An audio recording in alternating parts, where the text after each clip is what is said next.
Graça e paz, meus irmãos, boa noite. Eu queria iniciar a nossa pregação de hoje de uma maneira diferente, que é com uma oração, mas não comigo orando. Eu queria lhe convidar a orar aí onde você está, mas eu queria que você orasse por um motivo bem específico. Eu não sei se você faz parte da nossa igreja, não sei há quanto tempo você faz parte da nossa igreja, mas talvez você esteja aqui e você consiga olhar para o seu lado e sentir falta de alguém que você gostaria que estivesse aqui participando deste culto com você.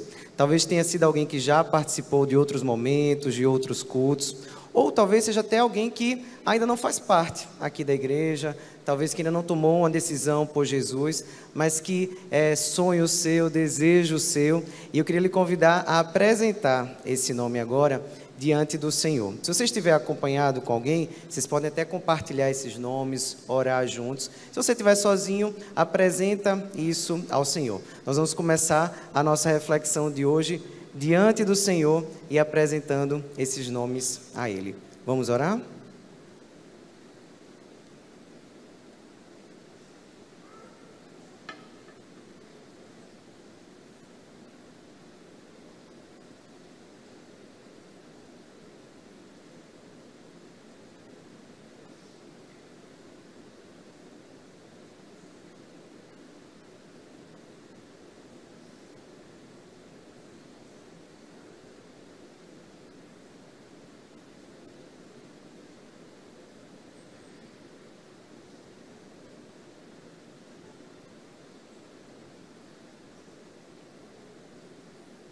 Senhor Deus, nosso Pai, nós queremos Te agradecer pela oportunidade de estarmos reunidos nesse espaço que nós chamamos de casa Tua, casa de oração, local onde nós podemos, Senhor, nos encontrar para, em comunhão com os nossos irmãos, como igreja, como comunidade de fé, buscar a Tua presença, apresentar, Senhor, os nossos pedidos, nossas gratidões, apresentar também, Senhor, aquilo que são muitas vezes os anseios da nossa alma, espaço em que também nós conseguimos, Pai, encontrar pessoas que se tornam família para nós.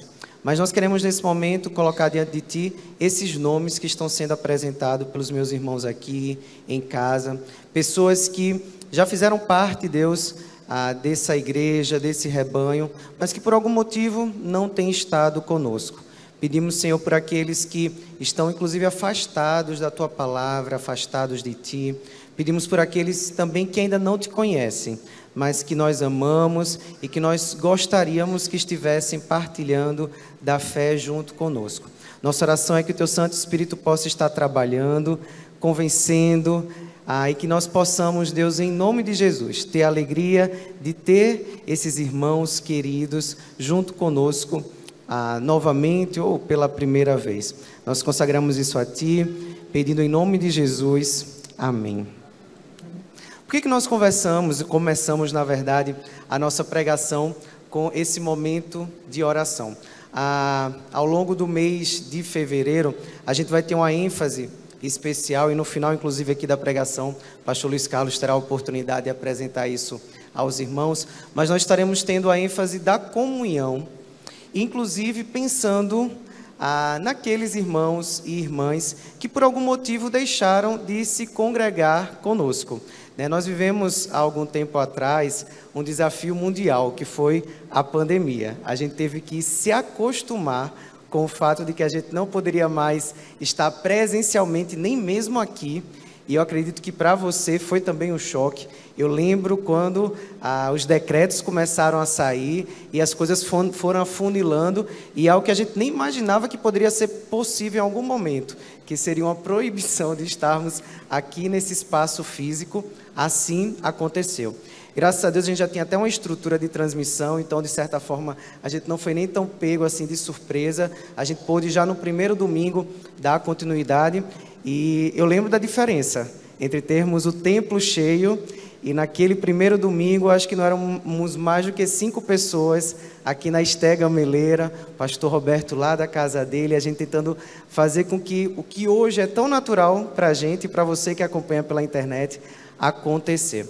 O grande desafio é que com a volta, pós-pandemia, alguns acabaram se acostumando a ficar apenas do lado de lá. E eu sei que há uma certa comodidade e também, né, às vezes se faz necessário, às vezes por conta de uma enfermidade, às vezes pela distância, e talvez você já tenha sido privilegiado de poder estar em outra cidade, em outro país, né, irmã Lúcia? E poder acompanhar o nosso culto à distância. Mas quantas vezes acontece também da gente estar aqui em Maceió, talvez até aqui no bairro do Farol, né, e a gente deixar de se reunir, né, com os nossos irmãos para estar acompanhando apenas pela internet. E a ideia da nossa pregação de hoje não é puxar a orelha, tá? Não é puxar a sua orelha e dizer, ó, você deveria estar aqui. Embora até o nosso desejo que você estivesse aqui. E é por isso que, como tema da reflexão, nós estaremos pensando no texto de Lucas, no capítulo 15, do verso 11 ao 32. Esse texto não vai ser projetado, tá? Eu quero lhe pedir para que você possa abrir a sua Bíblia, acompanhar junto comigo o texto de Lucas 15, verso 11 ao 32. É um texto muito conhecido e a minha oração é que Deus possa nos ajudar a entender, inclusive verdades e coisas novas que Ele pode trazer deste texto para as nossas mentes e para os nossos corações nesta noite. Lucas capítulo 15, verso de 11 ao 32. Na minha versão diz assim: Jesus continuou: um homem tinha 2 filhos. O mais novo disse ao seu pai: Pai, quero a minha parte da herança. Assim ele repartiu sua propriedade entre eles. Não muito tempo depois, o filho mais novo reuniu tudo o que tinha e foi para uma região distante. E lá desperdiçou os seus bens vivendo irresponsavelmente.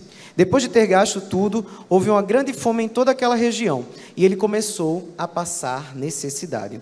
Por isso foi empregar-se com um dos cidadãos daquela região, que o mandou para o seu campo, a fim de cuidar dos porcos. Ele desejava encher o estômago com as vagens de alfarrobeira que os porcos comiam, mas ninguém lhe dava nada. Caindo em si, ele disse: quantos empregados do meu pai têm comida de sobra, e eu aqui morrendo de fome? Eu me porei a caminho e voltarei para o meu pai, e lhe direi: Pai, pequei contra o céu e contra ti, não sou mais digno de ser chamado teu filho. Trata-me como um dos teus empregados.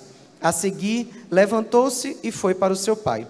Estando ainda longe, seu pai o viu e, cheio de compaixão, correu para o seu filho e o abraçou e beijou. O filho lhe disse: Pai, pequei contra o céu e contra ti, não sou mais digno de ser chamado teu filho. Mas o pai disse aos seus servos: depressa, tragam a melhor roupa e vistam nele. Coloquem um anel em seu dedo e calçados em seus pés. Tragam um novilho gordo e matem-no. Vamos fazer uma festa e alegrar-nos, pois este meu filho estava morto e voltou à vida. Estava perdido e foi achado. E começaram a festejar o seu regresso. Enquanto isso, o filho mais velho estava no campo. Quando se aproximou da casa, ouviu a música e a dança. Então chamou um dos servos e perguntou-lhe o que estava acontecendo. Este lhe respondeu: seu irmão voltou, e seu pai matou o novilho gordo, porque o recebeu de volta são e salvo. O filho mais velho encheu-se de ira e não quis entrar. Então seu pai saiu e insistiu com ele. Mas ele respondeu ao seu pai: olha, todos esses anos eu tenho trabalhado como um escravo ao teu serviço e nunca desobedeci às tuas ordens, mas tu nunca me deste nem um cabrito para eu festejar com os meus amigos. Mas quando volta para casa, esse teu filho, que esbanjou os teus bens com as prostitutas, matas os novilho gordo para ele. Disse o pai: meu filho, você está sempre comigo e tudo o que eu tenho é seu. Mas nós tínhamos que celebrar a volta deste seu irmão e alegrar-nos, porque ele estava morto e voltou à vida. Estava perdido e foi achado. E para basear esse texto, né, e na verdade trazer como tema, a nossa reflexão ela será intitulada como Tempo de Voltar para a Casa do Pai. E há muitas coisas que a gente poderia destacar, aprender. Eu acredito que você já deve ter ouvido, inclusive, várias pregações sobre esse texto. E, às vezes, em tão pouco tempo, fica até difícil a gente selecionar e escolher o que a gente vai trazer dentro de uma parábola tão rica. Mas aqui uma coisa interessante, até para contextualizar os irmãos, o capítulo 15 ele não começa no verso 11, ele começa, na verdade, no verso 1. E conhecer esse contexto faz toda a diferença, inclusive para a gente entender essas 3 parábolas. A gente leu apenas a parábola do filho pródigo, mas na verdade é que a gente tem aqui um conjunto de parábolas que elas seguem, de certa forma, uma ordem e ajuda a trazer sentido para aquilo que Cristo queria ensinar ali, não apenas aos seus discípulos, mas na verdade quando Jesus conta essas parábolas, o autor Lucas faz questão de mostrar que Jesus ele estava reunido com publicanos e com pecadores. Algo que nós sabemos, e os evangelhos nos traz isso, que Jesus ele recebia esses publicanos e pecadores na sua casa.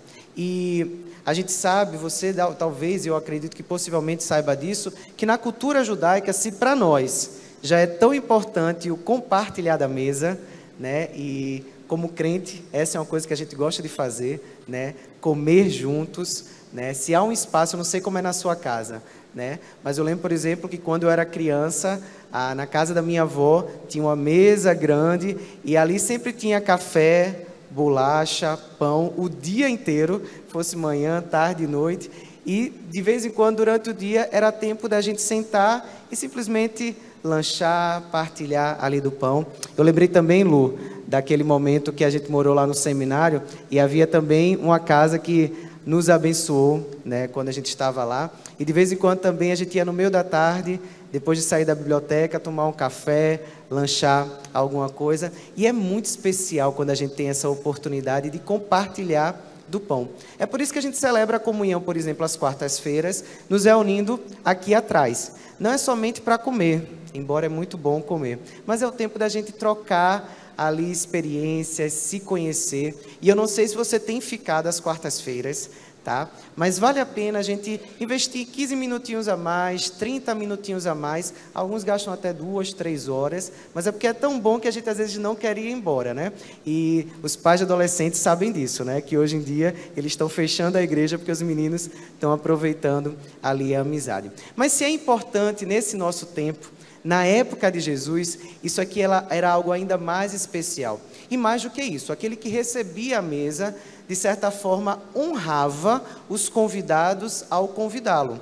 Na verdade, a gente até foi preparado para esse contexto aqui no domingo passado pela manhã, quando nós ouvimos a pregação com o pastor Roberto sobre uma parábola também de um banquete. E aqui, uma coisa que chocou aqueles fariseus que estavam em volta, os mestres da lei, era que entre esses que faziam parte da mesa de Jesus, estavam homens e mulheres que não eram considerados dignos de fazer parte daquela mesa.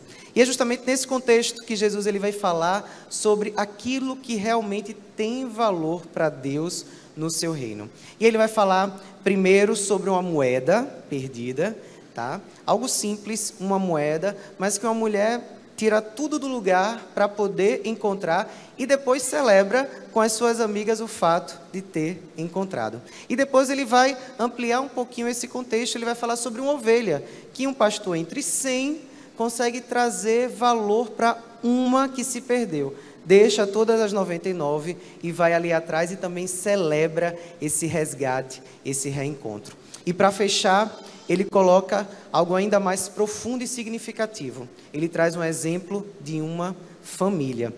Uma família em que o contexto parecia não tão esperado pelos seus ouvintes. E essa é uma característica interessante das parábolas de Jesus, e eu acho que você talvez já tenha observado isso. Era até comum o falar, né, contando histórias, né? E talvez essa seja uma das maneiras mais ricas de a gente aprender, através de ilustrações. Não é por acaso que no aprendizado infantil, né, desde pequeno, a gente é ensinado através de histórias. Mas as histórias, as parábolas que Jesus contava, tinham um diferencial. Geralmente, a linha de raciocínio, a poesia ali construída, ou mesmo o desfecho, geralmente não era como se esperava. Não era aquilo que o povo estava acostumado a viver. E a gente percebe isso na figura desse pai e nesse pedido inusitado de um pai que ainda estava vivo e que os filhos pedem não os filhos, mas um filho específico pede ali para que a herança já fosse partilhada. Eu não sei você como pai, como mãe, se sentiria diante dessa situação, em que teu filho já lhe abordasse e pedisse, olha, me dá o que é meu de direito, tá? E ali buscar já uma independência.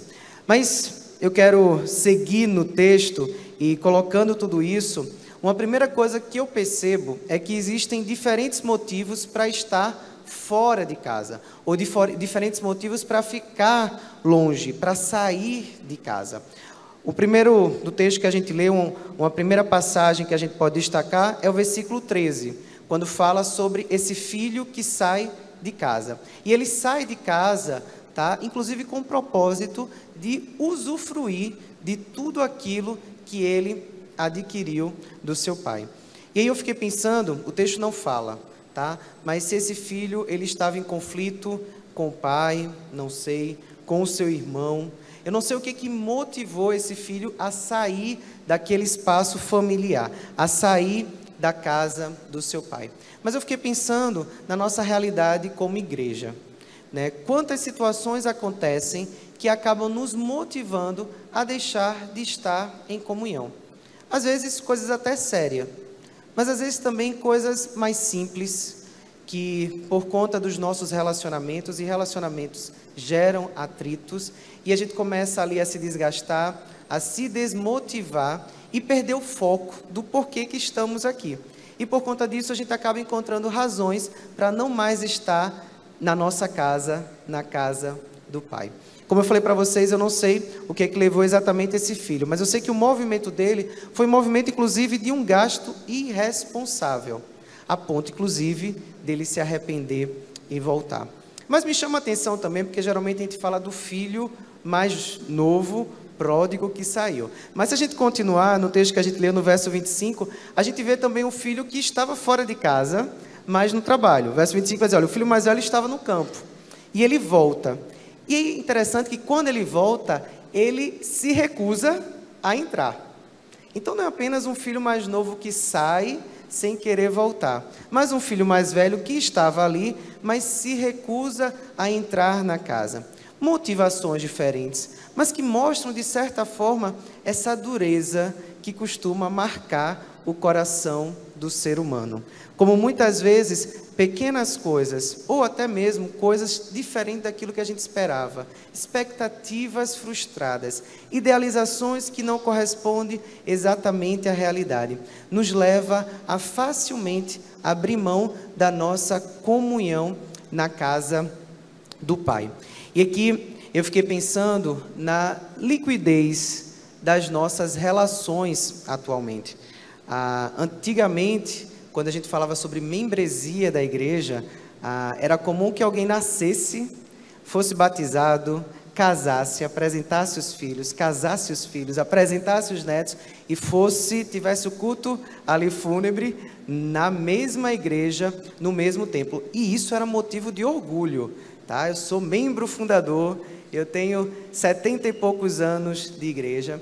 E a gente percebe que essa liquidez que marca os relacionamentos da nossa geração, elas não estão apenas afetando os nossos casamentos, a nossa vida profissional, mas também a nossa experiência espiritual.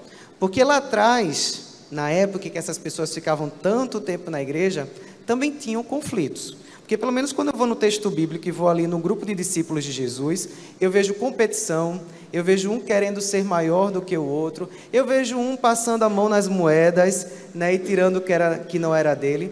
Se no grupo de Jesus já existia isso, quanto mais numa igreja composta por tanta gente. E composta por mim e por você, que somos seres humanos falhos. O grande desafio é que essa liquidez, ela torna frágil os vínculos, até mesmo os vínculos eclesiásticos, os vínculos comunitários, congregacionais. E a gente precisa repensar isso. Eu pensei ali em motivos para deixar, mas eu penso que a gente precisa pensar nos motivos para ficar. E a gente poder realmente compreender, olha, por que eu estou aqui? Por que eu decidi servir? Por que eu decidi seguir a Jesus? Por que eu decidi me batizar e ser membro dessa igreja? Por que eu dei meu nome para aquela comissão? Se a minha motivação foi realmente servir ao Senhor, consagrar a minha vida e glorificá-lo, Não importa aquilo que a gente passe, a gente vai olhar para a cruz e vai entender por que que a gente está aqui. Mas se a gente tiver outras motivações, talvez a gente se torne como o filho pródigo, que deixa tudo e gasta irresponsavelmente, ou como o filho mais velho, que se zanga, bate o pé e diz: aqui eu não entro mais. Mas pensando sobre isso, me vem a figura do pai. E é o segundo ponto que eu queria trazer para os irmãos. E eu acho que você percebe isso quando lê esse texto. Um pai que não desiste dos seus filhos. E é por isso que a gente começou o nosso encontro, a nossa pregação, na verdade, orando por aqueles que não estão aqui conosco. Porque se uma coisa a gente precisa aprender com esse pai e com o nosso pai do céu, né, tipificado, ilustrado nesse pai aqui terreno, é que um pai, ele não desiste dos seus filhos. Não importa se você gastou irresponsavelmente e se afastou. Não importa se você está chateado e se recusa a entrar. Não importa se você nunca nem entrou. Mas Deus, ele não desiste de nós. O texto no versículo 20, ele vai falar sobre a postura desse pai com esse filho que havia passado tanto tempo longe e gasto tudo irresponsavelmente. O texto diz que ele estava ainda longe, e aqui é perceptível que esse pai estava à espera desse filho, porque ainda longe ele percebe esse filho vindo. Seu pai o viu, e o texto fala: cheio de compaixão, correu para o seu filho, o abraçou e o beijou. Aqui, na verdade, os fariseus ouvindo, né, os mestres da lei, ouvindo esse texto, eles têm um grande choque, tá? Porque a ideia de um pai, tá, ali no Oriente Médio, naquela região, naquela época, ter essa postura de correr até um filho e ainda o abraçar e beijar, não era algo esperado para um homem, para um pai. Isso aqui era uma postura quase que de humilhação diante desse filho na situação que ele estava, sem nem ter ideia do que esse filho passou. E me chama muita atenção, porque esse pai faz todo esse movimento de acolhimento, e eu não sei na sua Bíblia, mas na minha, em nenhum momento ele pergunta: olha, onde é que você estava? O que é que você fez de errado? Né? Você manchou meu nome por aí, né? O sobrenome da nossa família. Parece que esse pai não está muito preocupado com essas coisas. Ele simplesmente quer acolher esse filho que saiu, abraçá-lo, beijá-lo e recebê-lo de volta. Mas ele não faz isso só com o filho pródigo, com o filho mais novo. Versículo 28 diz que aquele filho mais velho, cheio de ira, não quis entrar, bateu o pé. Né? Parece meu filho quando quer alguma coisa e a gente não dá aqui, bate o pé. E o texto fala: olha, então seu pai saiu e insistiu com ele. Um pai, no Oriente Médio, nessa cultura, ele nunca faria esse movimento de insistência.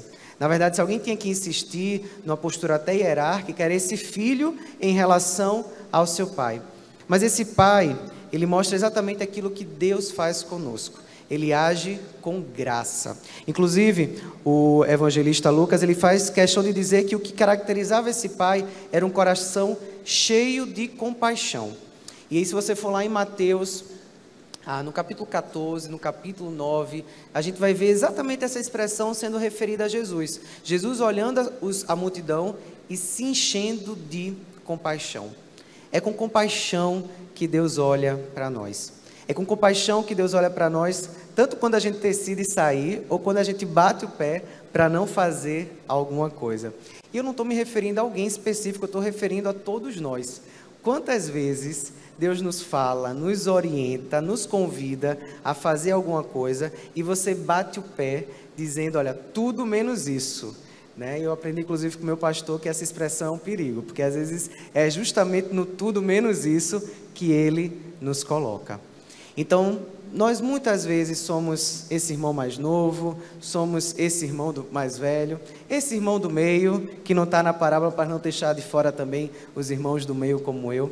Mas esse pai é um pai que se enche de compaixão, que olha para você com graça, independente daquilo que foi vivido até aqui. E eu penso que a compaixão é justamente o antídoto para a indiferença. E aqui eu preciso até fazer um movimento daquilo que a gente chama de meia-culpa. Quantas vezes, né, eu me coloco nessa situação, quantas pessoas à nossa volta deixaram de se congregar, deixaram de se fazer presente, tá? E nós acabamos não falando, não indo atrás, né? Não insistindo como esse pai fez, tá? E eu coloco como meia-culpa porque muitas vezes também eu falhei nisso. Muitas vezes a minha postura também foi de indiferença nesse sentido. Mas o que eu queria falar para você é que eu, como pastor, tá? E meus irmãos que também estão aqui presentes, nós somos falhos, tá? E ainda que você tenha se sentido esquecido por um dos seus irmãos, o seu pai nunca esqueceu de você. Ainda que como irmãos nós tenhamos falhado com você, tá? O seu pai, ele nunca falha com você. E ele está esperando de braços abertos e com o coração cheio de compaixão para que você possa retornar. Há espaço para você na casa dele. E o terceiro ponto que eu queria destacar, e talvez a gente pudesse destacar aqui, acho que uns 10 pontos, né? Mas o último é que o recomeço, ele precisa ser celebrado. E aqui eu falo de qualquer recomeço, tá? Eu acho que, trabalhando com famílias e casais, a nossa grande oração e o nosso grande desejo é que não haja conflitos sérios e que os casais não venham nem mesmo a pensar em se divorciar ou passar pelo divórcio. Mas eu confesso a você que a alegria de ver um casal sendo reparado, recomeçando, é algo enorme. E eu penso que é assim que Deus olha para a gente também, tá? Deus é um Deus de recomeços, tá? Tanto que a nossa vida é marcada por isso. Acaba 31 de dezembro de 2023, a gente recomeça com 1º de janeiro de 2024. Nós chegamos no final de uma semana, com o tão esperado final de semana, e a gente tem na segunda-feira a grande alegria de um recomeço. Trabalho novamente, faculdade novamente. A nossa vida é marcada por recomeço. E é isso o propósito de Deus para você, para nós. Tá? Deus não espera que a gente não falhe. Deus não espera que a gente não peque. Mas, na verdade, o que diz o texto de 1 João, capítulo 1, é que se por acaso viermos a pecar, nós temos um advogado junto ao Pai, Jesus Cristo, o justo, e Ele é fiel para nos perdoar de todos os pecados e nos purificar de toda a injustiça. Deus, Ele nos convida para esse recomeço. E no verso 22, 23, mostra o banquete que Ele prepara. Aquele pai naquela hora, vendo o filho voltando, ele fala: depressa, tragam a melhor roupa, vistam nele, coloquem um anel em seu dedo, calçado em seus pés, tragam um novilho gordo e matem-no. Vamos fazer uma festa e comemorar. Sempre é tempo de recomeçar. Eu quero dizer para você que se por acaso você me ouvindo aí de casa ou aqui, né, você tem entendido que Deus tem te chamado para voltar. E talvez não seja nem voltar para a igreja, talvez seja voltar para uma comissão. Você trabalhou por muito tempo numa comissão, tem o talento e o dom, por exemplo, para os arranjos, houve algum desgaste ali, você deixou, é sempre tempo de recomeçar. E há uma festa, tá? Eu quero que você possa se comprometer também comigo, de ao nos reencontrarmos com esses irmãos e irmãs, a gente poder celebrar, festejar. Se não der para matar um boi gordo, a gente prepara uma feijoada e celebra juntos, mas que a gente possa se alegrar, porque há sempre espaço para um recomeço.